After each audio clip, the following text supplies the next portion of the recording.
South Asian Association for Regional Cooperation সার্ককে সক্রিয় করতে দক্ষিণ এশিয়ার দেশগুলোকে আবার আহ্বান জানান অন্তর্বর্তীকালীন সরকারের প্রধান উপদেষ্টা doctor Mohammad Yunus. 12 December South Asian Association for Regional Cooperation অনকোলজির প্রতিনিধি দলের সঙ্গে বৈঠকে এ আহ্বান জানান তিনি। দক্ষিণ এশিয়ার দেশগুলো সার্ককে সক্রিয় করে তোলার মধ্য দিয়ে লাভবান হবে উল্লেখ করে প্রধান উপদেষ্টা বলেন, সার্ক আমাদের কাছে বিশেষ গুরুত্বপূর্ণ। আমি প্রধান উপদেষ্টা হিসেবে শপথ গ্রহণের পরপরই সার্ককে সক্রিয় করার বিষয়ে বলেছি। ভারত পাকিস্তানের মধ্যকার কিছু ইস্যুর জন্য সার্ক সক্রিয় হচ্ছে না।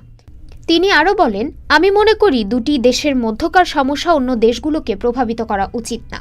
প্রতি বছর দক্ষিণ এশিয়ার নেতারা যদি সাক্ষাৎকার করেন, একসঙ্গে দাঁড়িয়ে ছবি তোলেন, তাহলে গোটা বিশ্বের কাছে বার্তা যায় যে আমরা একসঙ্গে আছি। এটা দক্ষিণ এশিয়ার দেশগুলোকে বিশ্বের কাছে ইতিবাচকভাবে উপস্থাপন করবে এবং এগিয়ে যেতে সাহায্য করবে। ডেস্ক রিপোর্ট, আজ বার্তা, ঢাকা।